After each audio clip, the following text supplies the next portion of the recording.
I recently made a video called the Lebensraum myth, in which I explained Hitler's reasons for declaring war on the Soviet Union in 1941.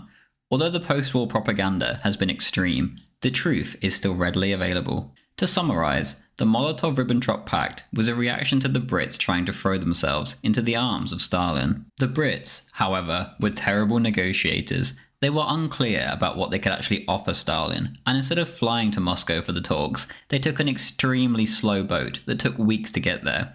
Hitler and Ribbentrop jumped on the opportunity and made a deal before the Brits could. The cost was the Baltic states, a place with a long history with Germany. If it meant saving Germany from being surrounded, albeit temporarily, then it was a necessary sacrifice in Hitler's eyes. The idea that this was some kind of permanent alliance is ridiculous. The ideologies are simply incompatible. One is hyper-nationalist, the other is hyper-internationalist, just to name one key difference. There was always going to be friction. That friction was immediate. The Soviets ripped Bessarabia away from Romania and began to make moves towards absorbing the state as a whole, whether via their influence or just by straight up occupying it. There was constant border clashes between Romanian and Soviet troops, especially in the Danube Delta. As a result, the Romanians threw themselves into the arms of Germany. The Soviets then tried the same with Bulgaria and Turkey. Stalin wanted full control of the Dardanelles, so he tried to coax Bulgaria into teaming up on the Turks. The Bulgarians instead joined the Romanians in running into the arms of Hitler, as their country was bombarded with Soviet infiltrators and propaganda. In the north, the Soviets were putting heavy pressure on Finland and were trying to influence the election in their favour, as well as meddling with Finnish politics in general, so they could set up a puppet regime. The Finns, too, threw themselves into the arms of Germany, a nation they had incredibly close historical ties with. The most pressing matter of all, however, was the Romanian one. If the Ploiest oil fields just north of Bucharest were taken, then the German armed forces would grind to a halt. Romania produced more oil than every nation that would end up joining the Axis combined, as well as Japan and Spain. There simply was not another comparable source, and the German military could not function without it. Perhaps this issue, most of all, is what caused the war in the East. After all this had happened, Hitler took a gamble to test the waters. He invited the Soviet Foreign Minister, Molotov, to Germany and invited him to join the Tripartite Pact, knowing the Soviets would refuse. Molotov immediately replied with a huge list of demands in order to join, and they were akin to handing over the Balkans to the Soviets, which obviously the Soviets knew Hitler would never accept. From this point on, war was on the cards for the near future. The Soviet build-up on the German border had been going on before this, but now it went into overdrive. The biggest concentration of troops in human history was lined up on the German border, as well as the accompanying airfields and tank parks. Most damning of all was the railway tracks lined up towards Germany. The railway gauges were the European gauge size, not the Soviet one. They were entirely offensive, not defensive. A Soviet invasion was not only probable, but inevitable. If the Soviets were given time to continue their build-up, then all would be lost. The USA was guaranteed to join the war in the foreseeable future. That much was clear, as the US Navy was already attacking the Germans in the Atlantic. All that was missing was a formal declaration of war. If mainland Europe were invaded by the Anglo-Americans, and the Germans had to take troops from the east, then the result would be obvious: total annihilation. Soviet policy had always been to let the Western powers obliterate each other so that they could capitalize. This situation was no different. They would pounce at the slightest sign of German weakness. The only option for the Germans was to strike now. Soon it would be too late. Perhaps it already was too late, but the Germans had to try before they were swallowed up by the industrial might of the Soviet Union. So, this is the real reason the Germans invaded the Soviet Union in 1941. Anyway, this is what leads me to the point of this video. I was reading a book for another video and came across an explanation of Operation Barbarossa so egregious that I had to discuss it. The book was about Germany's allies on the Eastern Front, named Death on the Don by Jonathan Trigg. When it comes to the actual topic of Trigg's books, he's a decent author. I've read a couple of his books on the foreign SS divisions, but when he mentions the politics or reasons for the war, he enters the realm of propaganda and just straight up misinformation. You could say he's a military historian, not a political one. I'll quote in full his description of why Germany invaded Russia. Quote, "Hitler's war, and this was one man's war, was also a new type of conflict. Europe and Asia were used to wars of conquest, fought for land, resources, power, and prestige. But in the Russo-German struggle, these factors were secondary. This war was fought for one reason, and one reason only: race." Hitler's worldview, his Weltanschauung, was clearly expressed by his acolyte Heinrich Himmler, the sociopathic head of the SS, in a pamphlet he wrote entitled Die SS. Quote, "As long as humans have existed on Earth, war between humans and subhumans has become a rule of history. As far back as we can see, this Jewish-led battle has become the natural course of life on this planet." End quote. In other words, whereas Karl Marx saw all history as a struggle between different classes, the Nazis saw all history as a war between races, a Rassenkrieg. The prize for the victor was world domination, and all that came with it, power and riches for eternity. While for the losers, the abyss of total genetic extinction beckoned. End quote. It's hard to know where to begin. The idea that Germany invaded Russia for reasons of race is beyond absurd. In fact, it's telling that he quotes Himmler and not Hitler in his description, and even then, Himmler is talking about another group, not committing such an act himself. The reality is that the war was nothing of the sort. Firstly, let's look at it from a logical level. In 1941, Nazi Germany was in the middle of a war with the British Empire, in which she had no means of bringing it to an end.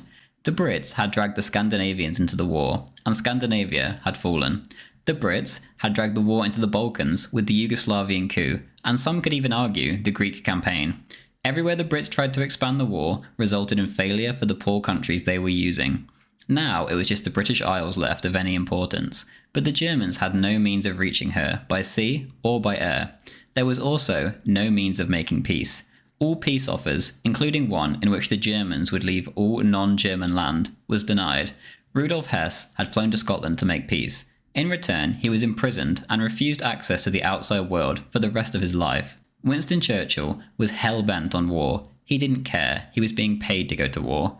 It was a precarious situation. Germany was fighting an enemy that was willing to sell off all the assets of her empire to the Americans, simply to defeat Germany. There was no logic to be had on the British side. Now Germany was sat in Europe, knowing that the Americans would soon come. If that happened, the Soviets would come crashing down on them, as they had been preparing to do. Does this sound like a scenario to suddenly begin a side quest in the form of a race war, or does it sound like a backed into a corner situation, where Germany decided to preempt the Soviets before the opportunity was lost? Let's ask Hitler himself. I'll use a quote that Trigg in fact quotes in his own book. This is the Führer himself speaking to his soldiers before they set off east. Quote, "Soldiers of the Eastern Front, weighed down for many months by grave anxieties, compelled to keep silent, I can at last speak openly to you, my soldiers. About 186 Russian divisions are lined up along our frontier. For weeks, this frontier has been violated continually. Not only the frontier of Germany, but also that in the far north and in Romania. A build-up is in progress which has no equal in world history. You are standing on the Eastern Front. In Romania, on the banks of the Prut, on the Danube, down to the shores of the Black Sea, German and Romanian troops are standing side by side, united under the Conductor Antonescu. You are about to join battle, a hard and crucial battle. The destiny of Europe, the future of the German Reich, the existence of our nation now lies in your hands alone." End quote. To me, this is an open and shut case. Others may say, however, that Hitler was simply lying and that this was a pretext. In response, I would say, who was Hitler lying to? Germany was a pariah state, hated by the world. Why would he need to lie to his men? They were all on the same page. These men were willing to lay down and die for Hitler and for National Socialism. If he had told them it was a race war, they would have marched east for Hitler's race war, regardless of how silly such a thing would have sounded at the time. The reality is that he didn't say it was a race war, and that was because it wasn't one. Under this quote of Hitler's, Trigg somehow goes on to say, quote, "So with the prophetic words of Adolf Hitler, Führer of Nazi Germany, and the man about to launch the mammoth venture that was Operation Barbarossa, planned in 1940, the intent was to destroy communism as an ideology and occupy the Western and Central Soviet Union all the way to the Ural Mountains in the east, with a border running on the line from Archangel in the north to Astrakhan on the Caspian Sea in the south. Once this was achieved, Himmler and his SS were to go to work exterminating and enslaving the majority of the former Soviet peoples in order to create a new German empire in the east, the so-called Lebensraum for the Aryan master race that he and Hitler fantasized about." End quote. Whilst writing this script and having to read these quotes, it's genuinely hard to keep a straight face. The most horrifying thing of it all is that people genuinely believe this stuff. Let's look at the reality. The Germans marched into the Soviet Union and were greeted by most with open arms. For now, they would not be needed as soldiers, but thousands upon thousands volunteered to help the Germans regardless. They were especially well received in Ukraine and in the Baltic states. Soon, however, hundreds of thousands of these men would be allowed to volunteer to fight alongside the Germans. This is where the narrative runs into serious problems. If these men were viewed as subhumans who they were about to kill, why on earth would they arm them?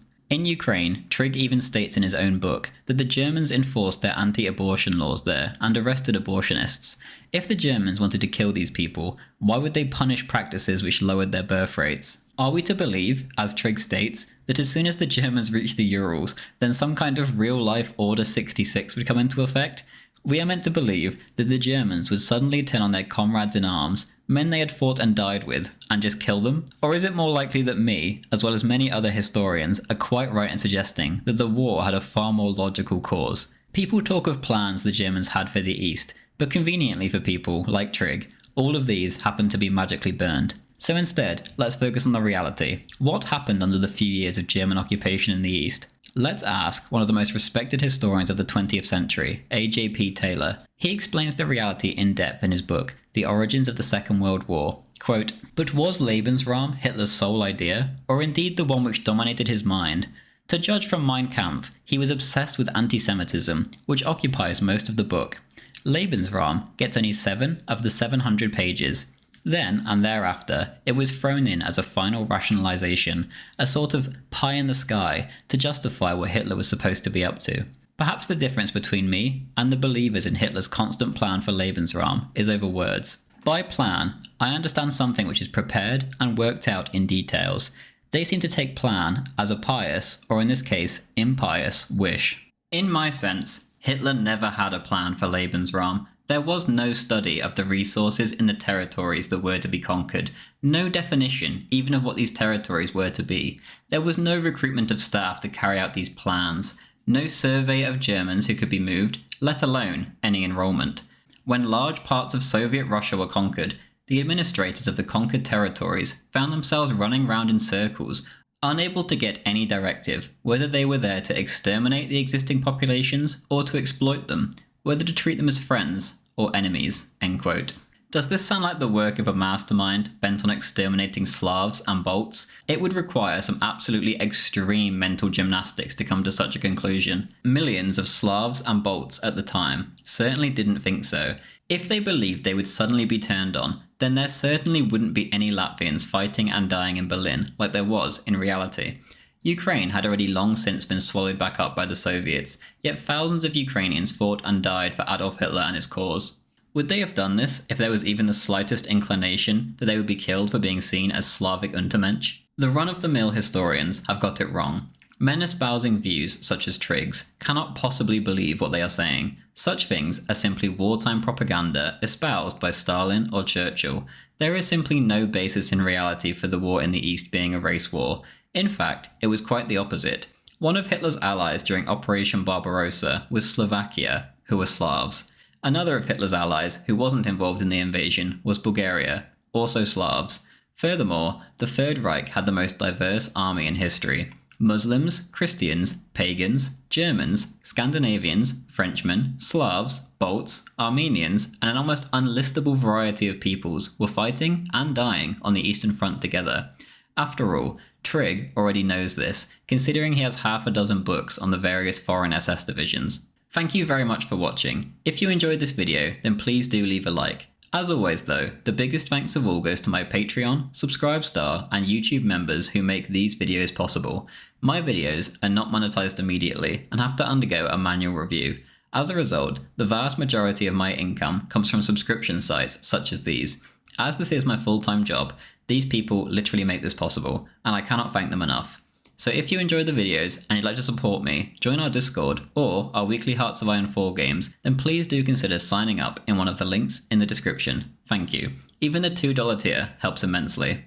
Thank you to Lobster to You, Darway Lololol, Sigmar, Emperor Titus, Luke David Murphy, Chechen Natsok, Anton Berglund, Levi E, Friendly Brian, Mr. Malabar, Bushak, Firefly Enterprise, Henry Unruh, Evan Brightfield, Chef Jeff, Ethan Winstanley, Wunderwaffe, Mr. Bloom, Gav D, Gaius Longanese Hanno, JD, Green Rebel, Angus Roxburgh, Rocksacker Too Heavy, Alexios Podcast Watcher, Citadel, Haste, Bojan M, Rick Me, Mr. Gaming, Cameron, Sludwig1919, Gloomy, Troy Harser, Jagdkampf, Rowan, Swedish Chef, Honda, Mirko, David Byers, Max Anton, Gragas, Conqueror, Espen, Khan, Luka Marincic, Veritas Unleashed, The Real G, It's Okay to Be a Nationalist, Inflection Point, Vet Exempt, Automat 762X39, Monsoir Mercier, Charlie Black, The Waller, Suma Klubayek, Jorgen 1997, and Admiral Kempinski.